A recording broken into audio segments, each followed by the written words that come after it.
What's going on, everybody? And welcome to the Taurean Reloaded channel. If you are new, please be sure to go ahead and hit that subscribe button. Also, be sure to hit that bell and have your notifications set to all. Also, have your notifications set to all on your mobile devices as well. Be sure to like, comment, and share this content on your various social media platforms. So, as you can see by the title, it is yet again another story time. And this is a story time I couldn't wait to talk about because this is probably one of those story times, again, of me working on a set of a television show, and I really never could really go into detail or too much detail about it with people until now. I always feel like I'm giving y'all some exclusive content when I'm giving you these story times, especially these behind the scenes stuff. And this one is very interesting because for those of you who have been following me since 2018 will be aware of what I'm talking about because you probably have seen me because I actually put it out on the community tab and you were able to watch it. Unfortunately, I was not able to do a after show of what I wanted to talk about because the episode aired that I was on so late. But let me not get ahead of myself and let me just go and get into it. So this story time is about the time I was on the show For My Man on TV1. So we're not going that far back in the time with this one. We're going back to 2018.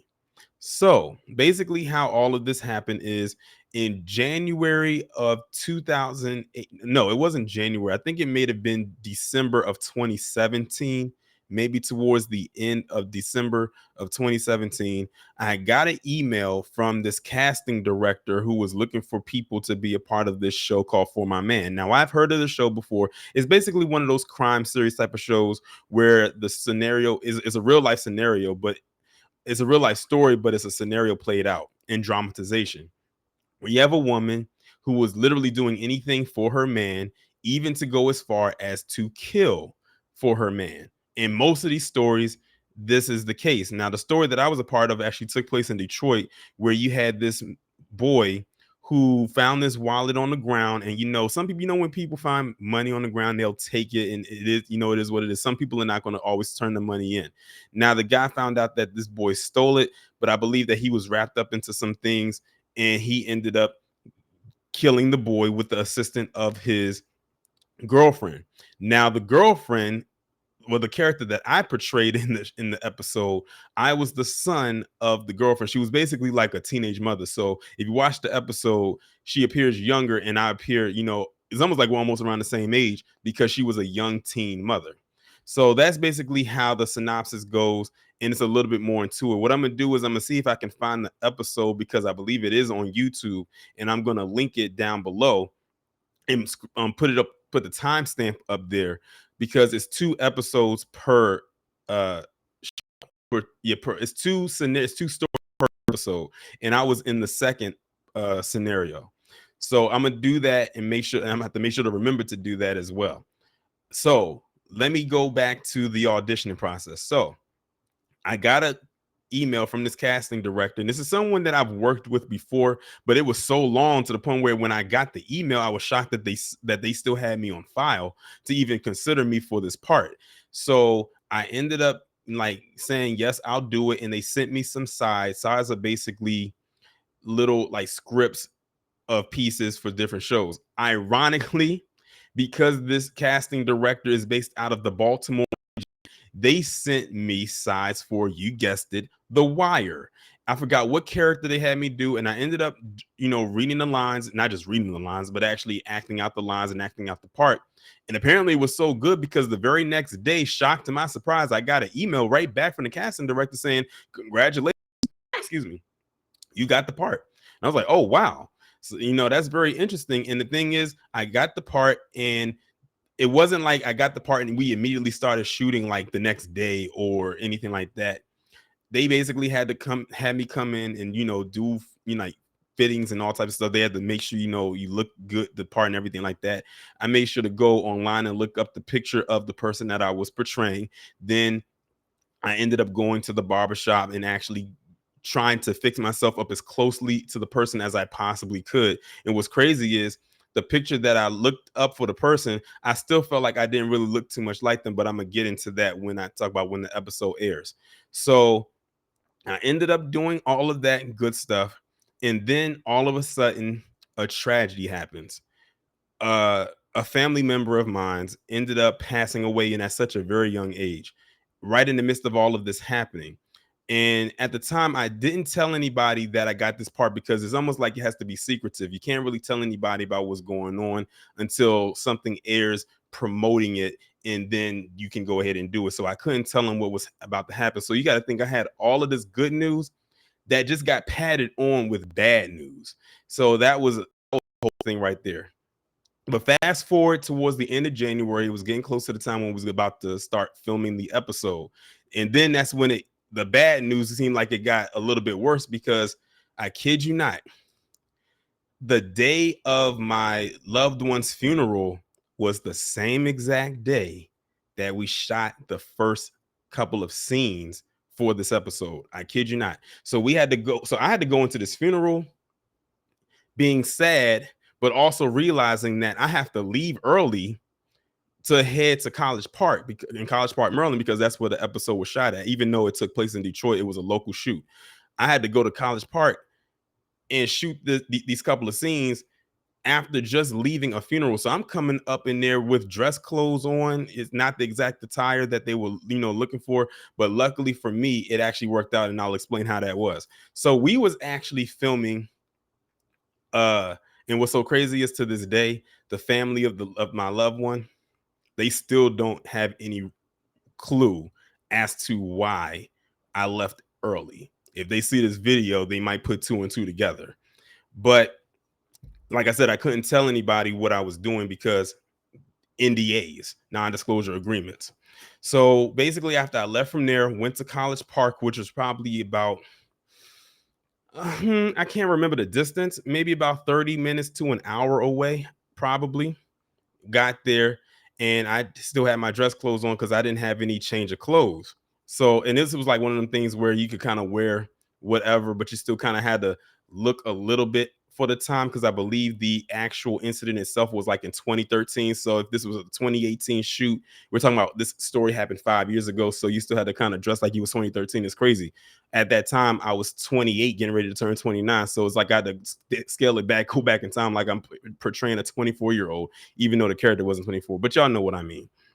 So I get there, we shoot the first, couple of scenes. Like it was kind of like a lot of downtime, at least with my character. My character had a lot of downtime. I found myself laid out on the couch that they had in the basement for quite some time, like just chilling. And they had some, and on the first day, they had some background people that were there. We were just kind of mingling and everything like that, just kind of connecting and networking, all of that good stuff. It wasn't boring. I would say that we found ways to keep ourselves entertained until they needed us. Because when it comes to work on these sets, it's a constant thing of they have to switch things out, they have to move things around and everything like that. Now, here's the crazy part. When they finally needed us, now keep in mind, this was one of those shoots that ran late into the night. And this was January. The incident itself happened in the spring when the weather is nice, weather is not, decent. January though, we actually had to play our part of being at this party, and we were standing out on a deck where the temperature was so low and it was so cold, but we had to play it off like it was not wintertime because the story itself did not happen in the wintertime. So we had to portray that. And if you see the episode, we played it off really good, but trust and believe me, it was freezing. Like, I don't know if the editing department was able to edit out when we were breathing and you could see the air coming out of our mouths, but it was freezing. And we was like, basically, they was like, talk amongst yourselves. But now when you watch the episode, it's voiceover because they're talking and interviewing people like who worked on the case, and maybe real people were connected to the people that was involved with the actual situation itself. So where our mouths are moving and we're actually saying things, but you don't hear it. So it almost looks like we're miming words, but we're actually talking. And all we're talking about is, can they hurry up and wrap this up because it is freezing? So whenever the yell cut, we would literally make a beeline inside of that house. We would make sure not to knock over any equipment, and they would literally had jackets for us to put on, like these big bubble North Face style jackets, because it, like I said, it was cold, it was freezing, and we probably had to do that take at least 5 to 10 times because, like I said, they have to shoot the angles differently. You might have to have a shot here, maybe a shot from behind the head, a shot from the front of the head where it's catching my face, and there's another shot catching my co-star's face. And my co-star was the person who was playing my mother. Like most of the scenes that we had were mainly us interacting with each other. And then scenes where we're pretending like we're drinking, and scenes where we're pretending we're running down the stairs, and all types of stuff. It was a lot of moving parts to that, and it was cold, but we had to pretend and endure that it was spring. That was tough to deal with. I'm giving y'all some behind the scenes stuff here. I'm telling you, working on these sets, no matter how big or small, can be very tedious, especially if you have a part where it's out there in the forefront. And I'll admit, it felt good to not be in the background for once. And, for once I'm like in the forefront, I have a little camera time and whatnot. It was even a scene, I think, before that where they had me just hold this fake prop gun, looked very real. And I just had to kind of look into the camera with this like death stare. Like they kind of tend to do that a lot with these type of shows to add more dramatic effect. And then when I looked at the episode, you know what, let me not jump ahead. I don't want to get up too far ahead. I'm still in the behind the scenes production phase. I'll work my way up to that. This is probably gonna be one of my more longer story times. So that was pretty much all day one. Now, this was a 2-day shoot. So then I had to come back the next day. Now, how it worked out for me is because the gym that I go to is going in that direction. So after I left the gym, I just drove back to the same location. Now, this was probably the day where I probably had the most downtime until the night scene. Now, like I said, the downtime, I just down inside the basement on this day. It was just like the main cast. It was me, the woman who played my mother, the one who played her boyfriend, and the kid who ended up getting deleted. And that was it.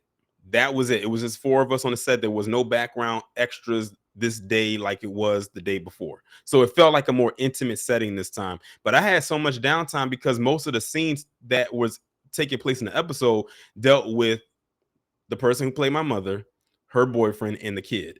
And that was it. They were pretty much off during doing a scene that was outside of the location. I just was in the basement just chilling. I was literally laid on the couch taking a nap. I took so many naps. That's how much downtime I had. And then they was like call my name. Then I went upstairs, and then we had to shoot a scene that involved the car. A little behind the scenes magic right here that y'all not gonna get anywhere else. Now, if you watch the episode, there's a scene where I'm driving. I'm driving a car. Or am I? I'm driving a car, and it's me in the driver's seat, the woman who plays my mother in the passenger seat, and her boyfriend, I believe, is in the back seat. Yeah, he's in the back seat, as well as the kid, because at this point, the kid has been kidnapped. He's not gone yet.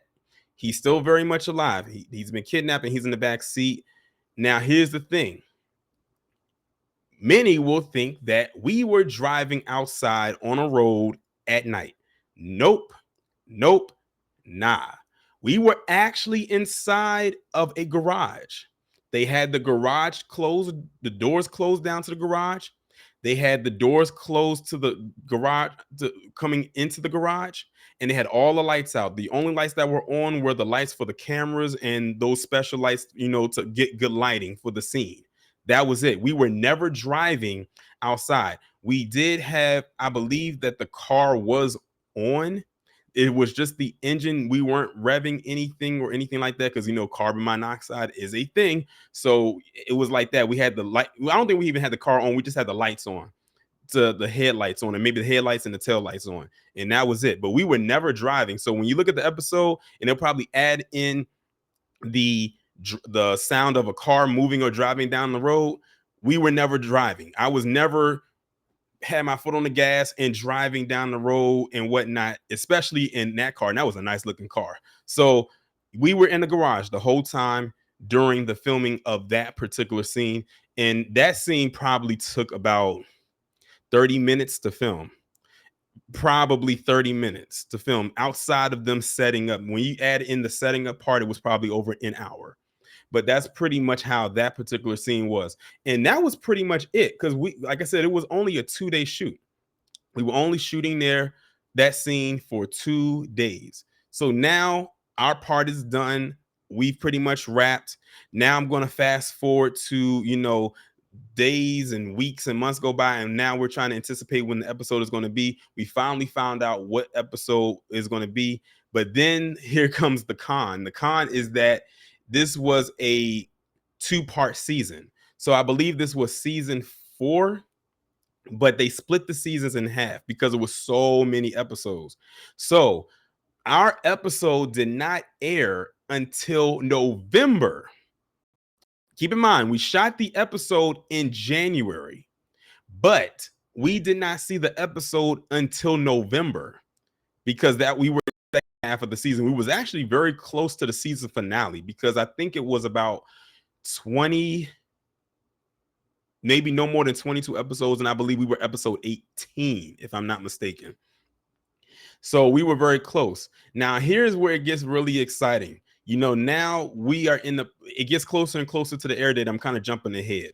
We're getting closer and closer to the air date. Now we can go ahead and tell our family and friends what's the deal, what we've been working on. And at the time I was working at the airport, I posted stuff up on Instagram. Of course, my coworkers were following me and they was like, hold on. I see you posted something on your Instagram that you about to be on TV and everything like that. So I posted up everywhere. I posted up on my Facebook. I posted on my community tab on YouTube. I posted it up everywhere where any eye could see what I was about to be a part of. I even had someone who's actually in the industry right now doing even bigger things now. Than they were then, who actually created the flyer to help me promote me being in the episode. And he's actually a DMV native as well. But right now he's out in California and LA just doing the damn thing. When I say doing the damn thing, he's actually appeared in a few episodes in a reoccurring role in that show Winning Time on HBO Max, which is a very good show. Like if y'all was to sit right in front of me or sit with me and watch the shows, I would be able to point him out to you. But shout out to that individual. But he put together the flyer for me. I paid him and everything like that. Nice flyer. Put it out there. Everybody can see it. And now everybody's waiting. People are inboxing me, asking me, when is the episode coming on? When is the episode coming on? I find out when the episode is going to air. Then I go and tell people, and everybody's pretty much locked in. I found out what time it's airing in the 10 o'clock hour because I think it's a 30-minute show. So it's like 15 minutes per story. So I'm in like the second 15 minutes. I'm in the 10:15 to the 10:30 block, or that little bracket within that 10 to 10:30 block for the show. So the day my episode airs, I'm still at work.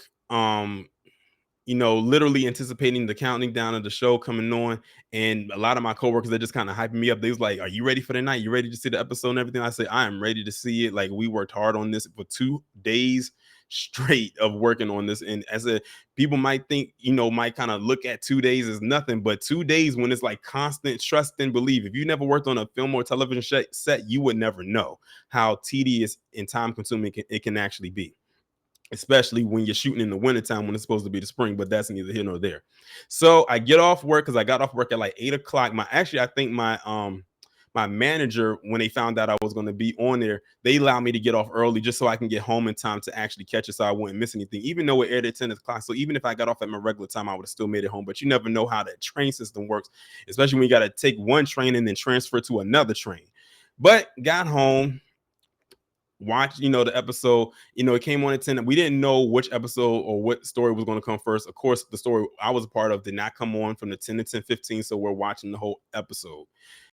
10:15 comes and it's like, my heart is like racing right now because it's like, oh my god, here we go, watching the episode. And then all of a sudden the mugshot for the character I was playing popped up, and it was crazy because when I looked at the mugshot, I'm like, wow, in this mugshot, he kind of looks like me, but in the picture I looked up of him on Google, it didn't look like me. And when that came up and they said the character's name, I'm sorry, I can't remember the character's name.